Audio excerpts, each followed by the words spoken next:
Ja, den her lille havevandring, den starter op i hønsehuset, op ved vores nye Wyandotte dværghøns. I går der var de ude frit for første gang, det skal de også i dag. Men vi venter lige et par timer, de er begyndt at lægge æg. De er simpelthen så fine.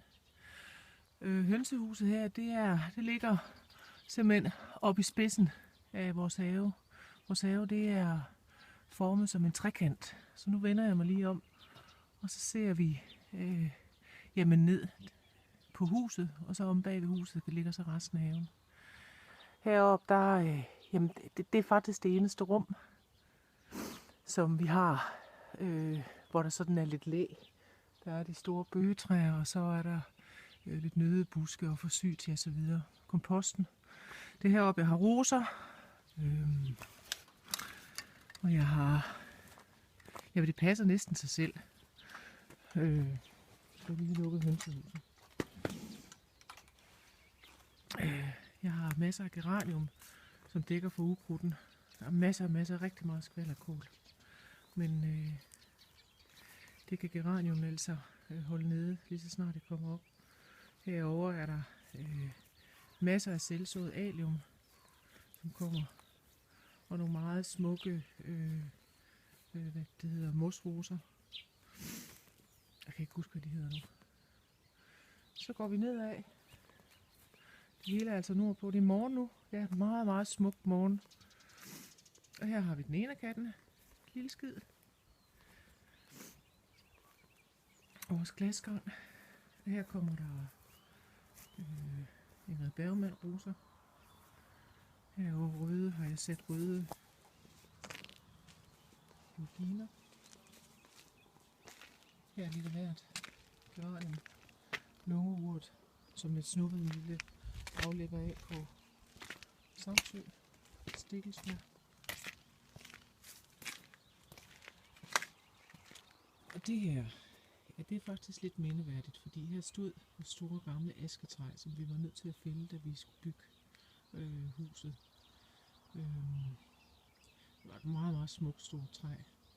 Og der har jeg en lille stup, som ligger et andet sted i haven, bare som et minde.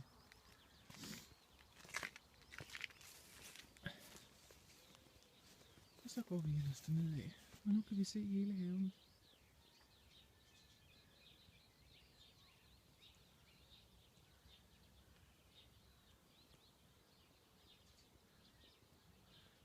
Her forsøger jeg at lave et lille rum med en rund terrasse, og så kranset ind af lærk og alium. Nej, ikke alium, stilper. Og herovre masser af brændenælder, og så kommer der 1000 stråle, som til sidst dækker det hele. Rød hyld, og så et rønnetræ, som ikke har det for godt. Vi har altså et problem med vores træer, og herovre vi har sandtornen, som har det godt, men ellers så har ahorntræet det var rigtig, rigtig skidt.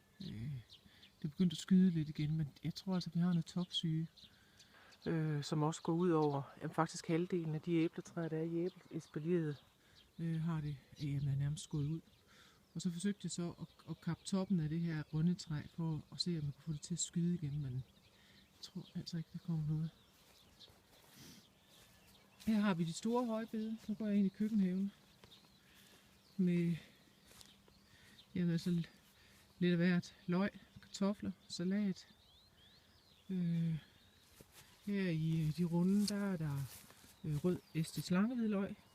Og det er simpelthen oprindeligt, jeg tror det er 4-5 år siden, jeg købte et topløg ude i den økologiske have i Odder. Og det er altså derfra. Jordbær, blåbær, asparges for første gang i år. Vi kan høste for første gang i år. Jeg tror der kommer en del. Se her. Og her er der kål og selleri, og så skal der være nogle senia, som jeg har til forspiring indenfor. Det hernede, det er vores, vi kalder den højen. Det er jo vores kloaksystem, fordi jorden den er så leret, så vi har ikke kunnet grave i dybden. Og så er der simpelthen et drænlag her. Pæretræ, siddeplads. Nu går vi ud af køkkenhaven igen og så går vi ned, så den ned i den nordøstligste hjørne. Her har vi et rod. Og så kommer vi så til grillhytten, som jamen, den fik vi bygget for nogle år siden, og den bruger vi altså rigtig meget, bålpladsen. Og den er udelukkende anlagt efter udsigten. Så vi har morgensol, og det har vi jo så nu. Helt fantastisk udsigt. Og hernede på engen, der er der nattergal. Den er ikke kommet endnu, men jeg har lige hørt gøen her til morgen. Vi har et rødt glintepar, ravnepar, rådyr, hare. Meget, meget smukt område.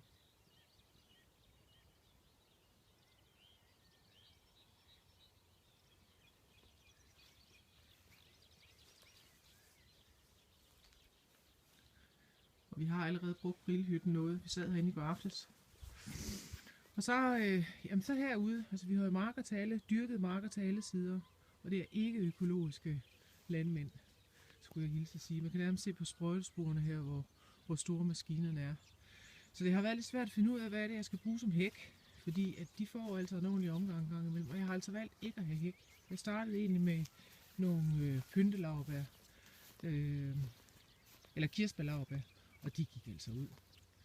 Også, det var både på grund af det, men også vinden. Men nu kører jeg simpelthen bare tør og ukrudtsaffald og sådan noget. Til sidst så får jeg bygget en lille høj. Så kommer vi rundt. Nu nærmer vi os nordvestligste hjørne, Hængeavnbø, som jeg håber på bliver kæmpestor og nærmest kommer til at hænge nedad. Jeg så det i Danfoss Universe, hvor de sådan nærmest helt skulpturelt rørte jorden, grenene. Og her har vi så en lille den træstuben fra asketræet.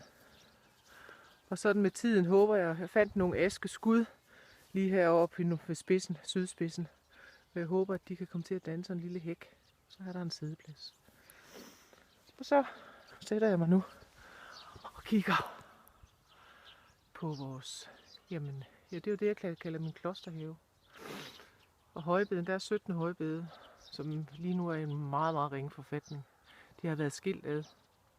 Da vi fik lavet jordvarme, så skilte jeg dem med og flyttede dem. Og herinde, der har jeg jo georginer og roser og nogle græsser. Og der er både noget helt vildt, og så er rigtig meget vildt græs, og så lidt andet. Der er georginer, et kirsebærtræ.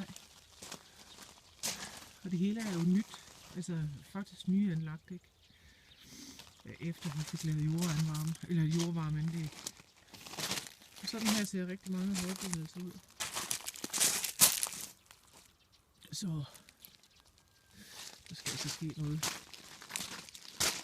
Og nu går jeg så over, nu er vi den nordøstlige hjørne. Det var her, den hvide container stod, da vi, der stod faktisk i mange år, da vi byggede. Og det er så her, jeg har valgt, at der skal være, der er 2 æbletræer. Og så fra gode mennesker på Del Jorden og Havelyst, der har jeg jo fået nogle aflægger af løvehale, som jeg har sat her. Og så er der græsser over fra bedene derovre. Og jeg har nogle hvide veronika og nogle lavendelfarvede veronika. Og det glæder jeg mig bare rigtig meget til at se. Jeg tror, det bliver meget smukt. Og så forsøger jeg mig lidt med nogle træer. De har det altså hårdt i den her jord. Birketræet har det ok. Der er sådan det der lille græntræ derovre, som jeg flyttede herovre fra, fordi det kunne slet ikke gro. Jeg tror, de eneste træer, der sådan har det ok, det er de her elletræer. Jeg fandt nogle skud, og de gror sådan set ok. Og også syrenen har det faktisk også ok.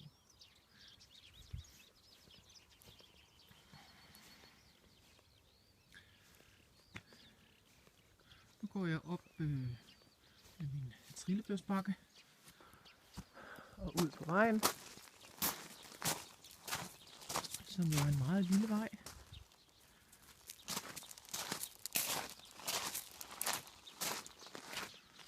Og nu begynder vi sådan at have, nu nærmer vi os sydspidsen igen. Og nu går jeg ind på vores forholdsvis nyanlagte terrasse.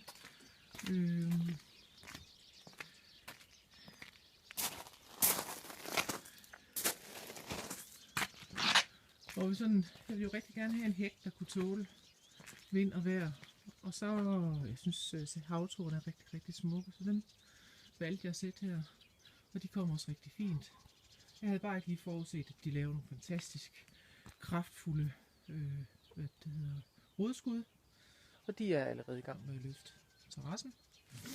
Så jeg prøver sådan flere gange i løbet af en sæson sådan at hakke en spade ned her, for at undgå, at de kommer ind under. Jeg håber, jeg kan holde det nede på den måde. Men det var den lille havevandring. Rigtig god havesæson til alle.